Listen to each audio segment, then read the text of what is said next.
What's up, everybody? Welcome to ITG Daily, the show that brings you the hottest in gaming news. I'm Drew Bosley. That's the one, the only. It is Scott Savage. Scott, what's going on, man? Oh, I was up a little too late last night, but that's always the case. That's nothing new, man. We're always up late. There's always always a bit of a magical evening. It was. Well done. Scott, we got a lot to talk about today where people can join us live, usually at 11 a.m. Eastern, over on twitch.tv/theofficialitg, as well as youtube.com/theofficialitg. But if you can't join us live, hit us up later. InsideTheGame.ca, podcast services, and TV streaming networks around the globe. Today's show, Scott, here's the big question. Right off the hop, where? Scott, I want to know where is our PlayStation VR 2 state of play? Where is that? I am completely confused, and I'm a little worried about the PSVR 2. Troy Baker is open to returning for The Last of Us Part 3. We'll get to that one as well. And of course, Scott, who would have guessed Call of Duty's coming back this year? No way. Are you kidding? Didn't see that one coming. Come on. Oh, and I thought I'd have to get a new calendar. That's nope, not at all. Dude, let's get into it because Sony publishes PlayStation VR 2 Ultimate FAQ ahead of the launch. This is Tom Ivan over at VGC. Why, Scott? I'm stopping right at the heading, right dead center right now. Why am I getting a FAQ and not a state of play? Yeah, really. This makes me think. Was that Steve that had said, Mr. Vagvari, I think he put it, yep. Sony should be showing us how to use it, why to use it, instead of telling us. And this is the best example of that. No, for sure. Absolutely. This is absurd. Dude, this is completely absurd. You're launching new hardware. Why wouldn't you show us something? Instead, you want us to read about it? With a bunch of questions with answers? Like, this is just, why? What a misstep. Dude, where's the marketing behind this thing? Really, truthfully, right? Like, where's the big push? Where's the big reveal? Hey, here's what's coming. Instead, they give us a list. Dude, to the point, it's on the PlayStation blog if you want to go check it out. Dude, it is a table of contents and then all those things that they break down. I'm like, why wouldn't you put something like this in a state of play? Granted, This is out on February 22nd. They've already complained about pre-order sales not having great numbers. I've heard fantastic things about PSVR 2, but unless you show us something, dude, it's really, really tough to get that VR experience across to others who have never, A, played VR at all, or B, who played PSVR 1 and are really skeptical about getting into PSVR 2, right? Yeah. Oh, that would be somebody like myself, but then I've looked at the real improvements over it. It's undeniably better. Sure. But I've seen a lot of people talking about on Twitter today. I've seen people talking about what was your favorite game release of January? And Forspoken is in that conversation, interestingly enough. But people are saying why it's just constant. The comments are just where's the state of play? Where's the showcase? Dude, they haven't shown us anything, right? And granted, they've given us 30 games. I've got the list. Dude, it is a vast list of what we're getting in the launch window. We're not getting it day one. We're getting in the launch window. Okay, before we get too ahead of myself here, because I can dude, I can go. I can go this morning. I am wired. I've been up early. I've had a couple of coffees. I am ready to talk. But today, Sony Interactive Entertainment has published a new PlayStation VR 2 guide ahead of its headset launch this month. Billed as the ultimate FAQ, it promises an exhaustive list of in-depth details on the hardware, its games, and more. Sid Schumann, SIE's Senior Director of Content Communications, said readers should post any outstanding questions they have in the comments section of the FAQ, as the company will endeavor to update it and run up to the release and post-launch. PlayStation VR 2 will launch on February 2022 and will be priced at, now this is US dollars, $550 US, Scott. Man, Or that is not a cheap item there. no, This is all the more aggravating that there's not a marketing budget behind this. Imagine if they had launched a new console without very much marketing, or this level of marketing. But they're asking for almost the same price tag, give or take a couple hundred, but still, it's not a small purchase, is what I mean to say. But for this price tag, you get the PSVR 2 headset, the PSVR 2 Sense controllers, and stereo headphones, which are like attached to it, right? You can adapt your own, but there's that. Or for $599.99 US, it includes a PlayStation Store voucher code for Horizon Call of the Mountain, which is the go-to staple, Scott, right now for the launch window of PSVR 2. Apparently there's 37 games coming in the launch window. Gran Turismo 7 will be there as well for you to get your hands on with. Dude, baffling. Like, baffling at where's everything else that's supposed to come around? Where is this presentation of, hey, this is why you should be paying attention to what we're bringing to the table here? Because there's a lot in the pipeline coming. What do we know? We know 37 games, and that's all we know, Scott. What is the future? What does the longevity look like? We also got a little follow-up here over from Michael over at PSU saying PSVR 2 can play non-VR PS5 games in cinematic mode. I don't know why you'd ever want to do that. Well, that makes me think of, when I think of the metaverse in my head, there's two different things that come to mind. One is a metaverse McDonald's. That's for the meme, and it'll always be there until I'm in a metaverse McDonald's. Number two is the idea of a theater. You're there together with people, you're all watching, kind of faking that split screen scenario. Okay, so the theater idea works for me, because if you can't be with me, you and I can at least be side by side, hang out, talk, watch something. To play a game, though, Scott, by myself, with the theater screen in front of me, dude, it's called a TV I have at home, and that's the way I prefer to play that. It just seems so baffling to me, right, to even present this. But the biggest question is, where is the marketing budget? Where is the marketing? How many people now are really concerned, right, going forward? I've heard, dude, how good this looks. I've heard how well it runs. I've heard a lot of good things, but all I have is heard, but I haven't really been shown anything from actual PlayStation themselves. This is like anybody else just a little worried. I want to know if I'm investing. So we say Canadian, Scott. We go Canadian dollars, dude, we're $700, right? Yeah, I think it's safe to put another 20% on what we see. Yeah, so say we're around $750, then you get tax in there, blah, blah, blah, blah, blah. Dude, that's a chunk of change that I don't want to sit on my shelf and collect dust. I want a reason to be in here day in and day out. Come back, just like I turned on my PS5 right now. Why do I want to do that with my headset as well when I get into this new PSVR 2 headset? There's games. There's 37 games. Not every single one of those games am I going to want to play, though, right? Like, they're there. I think they varied their lineup, which I think is fantastic, because there's a little bit here for you and a little bit here for me and a little bit over there for somebody else, so that you all have something to play at launch. But what's after launch? So we do know we get a couple of games, right? Firewall looks awesome. Firewall Ultra, I believe it's called, looks fantastic. It is our Siege experience in VR. Oh, that's what I want to play. Right? Like, yo, I'm so down for this. I'm hoping it runs so well that I don't get motion sickness. If you do, I suggest Airsoft at our local areas in Vaughan. I will meet you all there. I'm down for that as well. From there though, dude, they get Star Wars, Galaxy Saga or something like that, whatever that one is. So there's that, but it's also out on other platforms. I want to be Star Killer. I'm thinking now of the Vader Immortal Saga. The Vader Immortal Saga was excellent, but I want to know. I'm right on the boat with you there. I want to know what's coming down on PlayStation VR 2. Is there a Star Wars Vader Saga? Even if it's a port, I want to know that.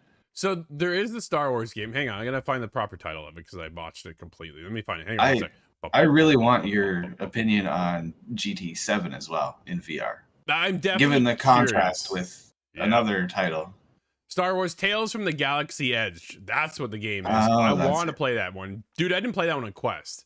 And it was there. And that's, if you take a look at the 37 games that are coming, half of them, if not more, are already on other platforms. So what is the go-to? Like, are we going to get something from Naughty Dog? Probably not. It would be an incredible experience. Do I want to play The Last of Us in VR? No, I really don't. Oh, I do. I know. I personally don't. I know there's like a ton of people who do. Me, no. I want something that's a little bit more relaxed. So Star Wars is right up there for me. But the omission of Half-Life Alyx is really a big hit to this system. Yeah, absolutely. Right. You think you're missing one of the biggest VR titles we've ever had. And how there's got to be something going on with Beat Saber and okay. Beat Saber's not there at launch, dude. It's not there at launch. It's coming. It's going to be there, which I can't wait for because I'm a big Beat Saber fan. Got the whole Linkin Park thing on my computer, like the whole. Oh, you don't do the K-pop thing? No, nope. There's quirky games too, like What the Bat. So there's a lot to kind of tie us over. Moss book 1 and 2 were going to be there, which is great. So as you said, they have a great lineup. But dude, I'm really worried about, okay, then once I'm done with these games, they're just going to sit on my shelf and collect dust because we don't have a clue. No clue whatsoever what's coming afterwards. What studios, what other PlayStation studios are working on this? Because if there isn't another PlayStation studio, Scott, I don't feel that PlayStation's actually invested. You know what I mean? They're pulling in Guerrilla right now to give us Call of the Mountain, which looks absolutely amazing, and I cannot wait to jump in there. Where's Insomniac? I know what we all know they're working on Spider-Man 2 right now, Wolverine, and they are busy. There's no doubt about it. They are busy. But where are some of the other studios too? What are they working on? What's Ben doing right now? Right? Are we getting a VR game out of them? Or are they working on that next Uncharted we've kind of alleviated to about possibly? So, dude. Days Gone, roaming the mountain. Yeah. You're on the back of a bike. I could do it. Yeah, so many questions with PSVR 2, so many concerns leading to launch. Now that we are only weeks out, dude, I'm definitely a little concerned. But what I'm not concerned about is episode 5 of The Last of Us will be available 2 days early on HBO or Crave over here in Canada. Cannot wait for episode 5. Scott, you've got to catch up, my friend. I really do. This is the most busy, not busy week I've ever had. Dude, yours. Yeah, we've got you pretty loaded this week, that's for sure. I'm not a complaint, by the way. Very happy. Yeah. So there's just a little PSA. You don't have to wait till Sunday for episode 5. And episode 5, I guarantee, is gonna be a big one. Woo-hoo! Yo, 7.5 million people tuned in on Sunday night for episode 4. Yeah.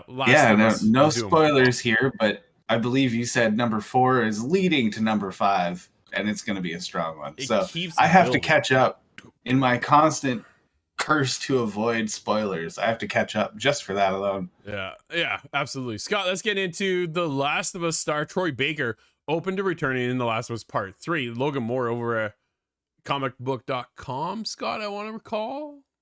I believe so. Yeah. Now, I want to begin this off by saying we don't know that M. Night Shyamalan has directed this or is pitched to direct this, but I have questions as to how Troy Baker fits into The Last of Us Part 3. Yeah, we're going to get into some spoiler territory for Last of Us Part 2, so heads up if you haven't already caught those spoilers or played the game. Troy Baker, the actor who portrayed Joel. Yeah, what do you know?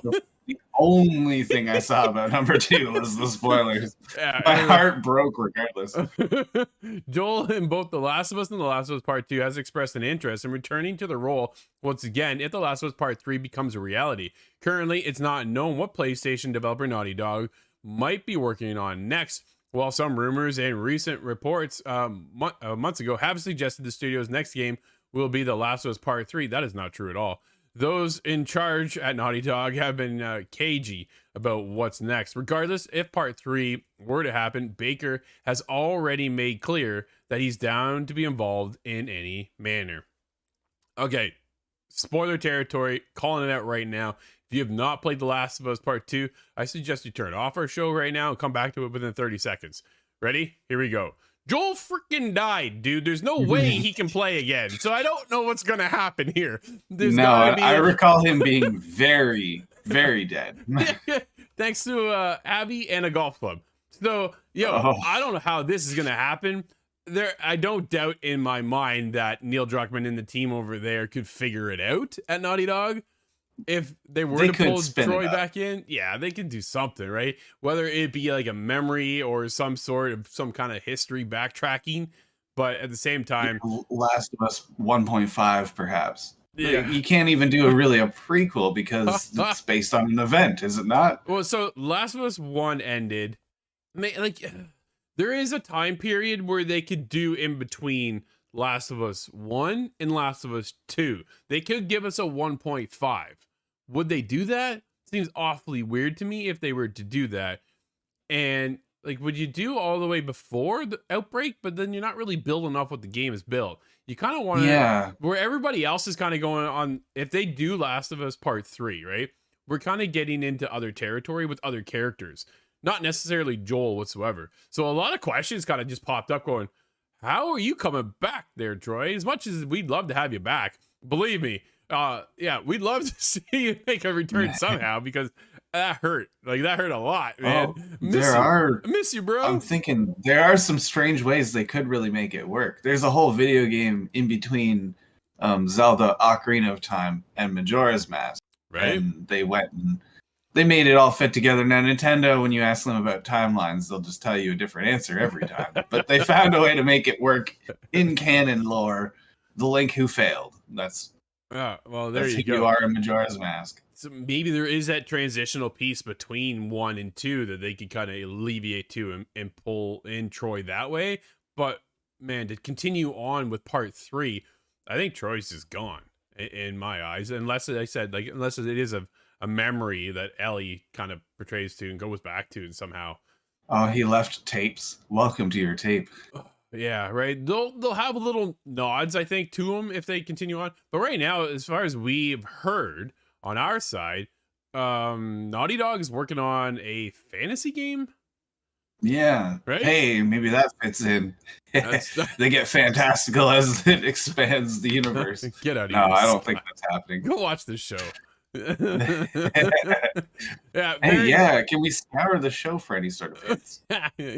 It's funny because the first episode alluded to Sam out of Uncharted, which is fantastic. So that was cool. Oh, dude, they have little nods here and there, right? And it's just one of those. If you've played the games, you get these little bits of info and stuff along the way. Go, oh, that's cool. That's cool. That's really cool. I like how they tied this in, how they kind of set that up.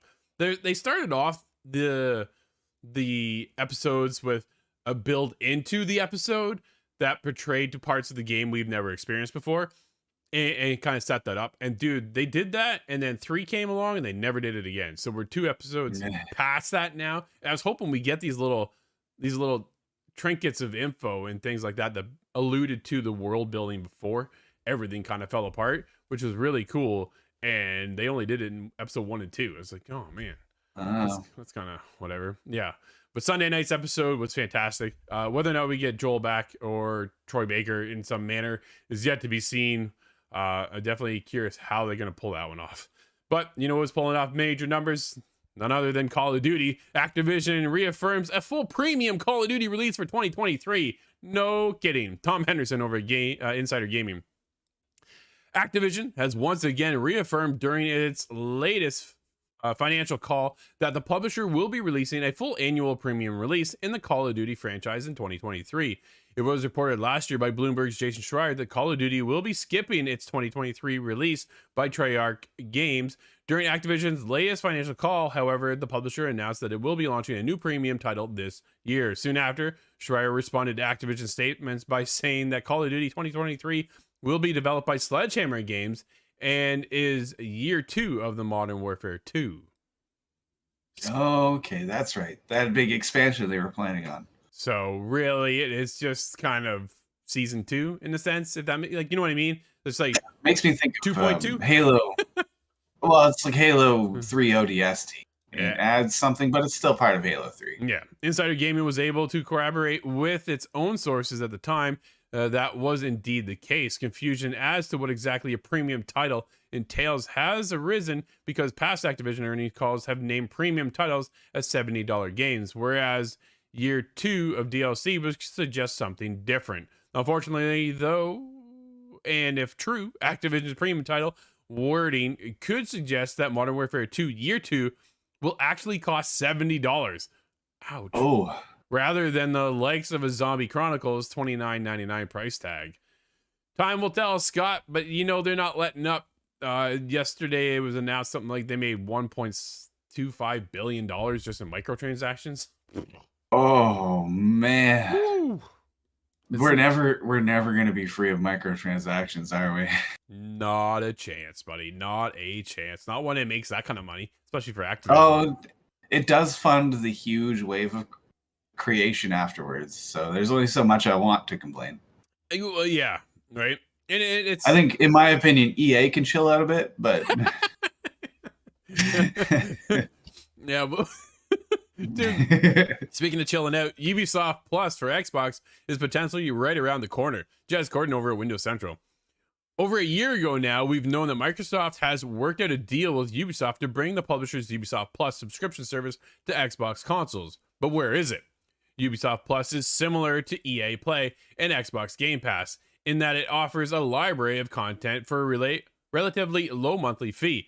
For a 15, dude, here's the thing. Here's a fee for this. There's a fee for that. There's a fee for this. How many subscriptions you got on the go? Like, dude, it just $200 later. It's all subscriptions, and it's just like, holy man. Oh, feels like I'm paying for Sportsnet back in the day. You know, you add that channel to your cable box, and now you're good to go. Oh yeah, man, for sure. For $15 a month, you get access to over 100 Ubisoft titles on PC, in addition to a pool of games playable via the cloud.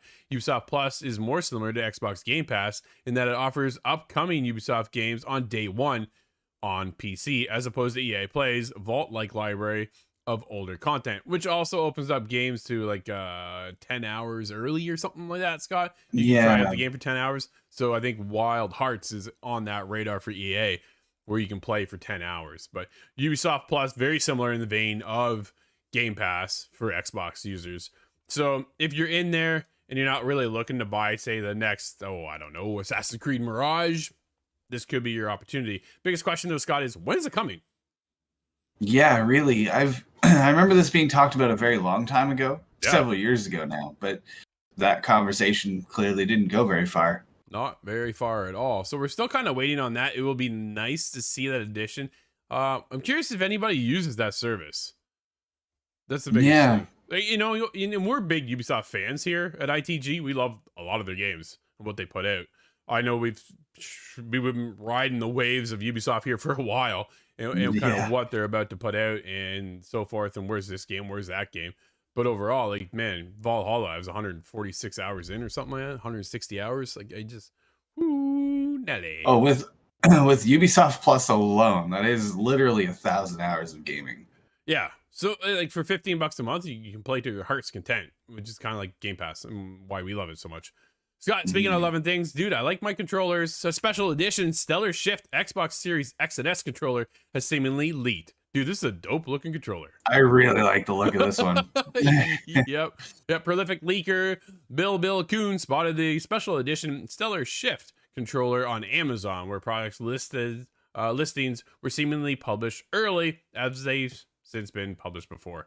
Dude, it's now been pulled, so you won't be able to see it. But that's kind of what's going on right there. Very cool, dude. I'm down it was once posted on the internet, which means it's there forever. Even if they pull it, yeah, we've still seen it. We have an image right now. Yeah, it must be true, Scott. Dude, we actually do have a couple of games out today, and ones we're kind of excited for. What do we got? That's right. We have Endling. Extinction is Forever is now on the iOS and the Android operating system. I'm very curious to see that one myself. Dude, that's a fantastic game. We reviewed it for the show. You can check out our console review over on our YouTube channel. You didn't cry, right? Maybe. Not that one. I'm still waiting for one of those to hit me. We also have Hogwarts Legacy is now available, I believe, in early launch for PC, PlayStation 5, and Xbox Series consoles. There you go. And I know a lot of people, that's a divisive title right now. A lot of things going on. So just be mindful and be courteous to others. Everybody's got their own little takes on things like that. But Scott, just like that, our show is over, my friend. Everybody, thank you so much for hanging out with us.